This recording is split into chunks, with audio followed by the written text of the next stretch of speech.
तो यहाँ आपने चूंकि बूस्टर डोज की बात की, तो अभी 2 दिन पहले हमने इसी पे प्रोग्राम किया था कि क्या अब वक्त आ गया है, हमें बूस्टर डोज लगवाना चाहिए। इस पर बकायदा हमने प्रोग्राम किया था और पैनल पे दो हमारे साथ डॉक्टर्स थे। तो यहाँ पर ये भी बात सामने आई उसमें कि अभी जिस तरह से सपोज कोरोना जो है वो अपना रूप बदल रहा है, अभी ओमिक्रॉन आया, ओमिक्रॉन में भी आप एक दूसरी बात बता रहे हैं कि उसमें भी कुछ वेरिएंट वो चेंज कर रहा है, अपने आप को चेंज कर रहा है।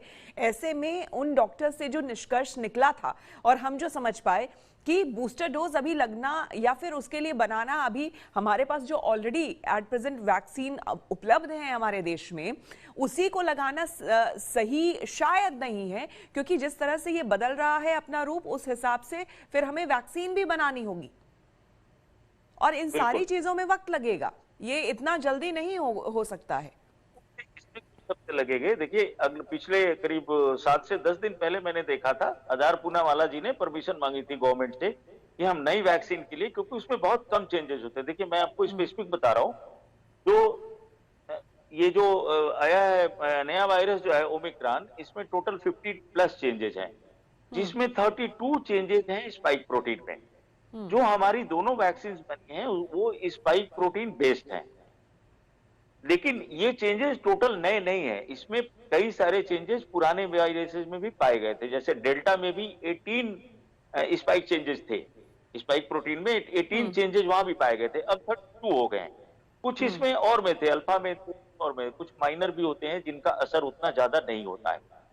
तो जो वैक्सीन आपके पास, देखिए 100% तो कोई भी गारंटी से ये नहीं कह सकता कि भाई क्या होगा, और किसी के पास, क्योंकि टाइम चाहिए, कोई साइंटिफिक कम्युनिटी है, डब्ल्यूएचओ, उसको भी डिसीजन लेने में कुछ टाइम चाहिए, डाटा चाहिए, वो डाटा लाने में कुछ टाइम हमें चाहिए होता है।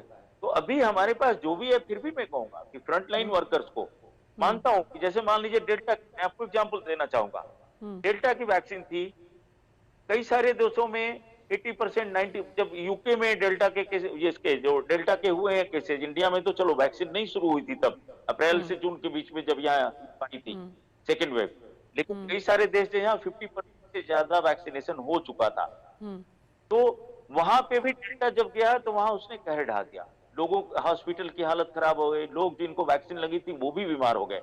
कहने का मतलब ये है कि जो वहां वैक्सीन है, फाइजर और मॉडर्ना की, जो अलग टेक्नोलॉजी से बनी है, उनकी एफिकेसी 90-95% होती है। जो हमारी वैक्सीन बनी है 70 to 80% के बीच में है डिफरेंट वैक्सीन की। लेकिन ये पाया गया कि जब वो डेल्टा वेरिएंट आया, तो फाइजर और मॉडर्ना वैक्सीन जो है 90-95% से कम होके 60% इफेक्टिव रह गई, इसलिए वैक्सीन लगे हुए लोग भी बीमार हुए।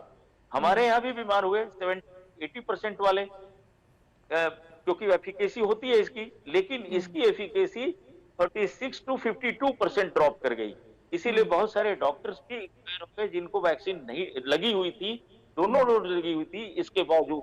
तो ये रिस्क तो हमेशा रहेगा। सवाल ये है कि क्या हम ऐसी हालात में, जैसे मैं आपको बता रहा हूँ, ये पूरा अंदेशा है कि फरवरी तक थर्ड वेव आ जाएगी, यहाँ पे 1 से 1.5 लाख केसेस पर डे हो जाएंगे। तो तब तक तो हमारी वैक्सीन, अगर मान लीजिए नई वैक्सीन बनाने को हम देते हैं सीरम इंस्टीट्यूट को या औरों को भी, जो वैक्सीन मैन्युफैक्चरर्स हमारे पास है, कैडिला है और लोग हैं, तो क्या वो नई वैक्सीन इतनी जल्दी से ला सकते हैं? नहीं। तो जो हमारे पास है, कम से कम उसकी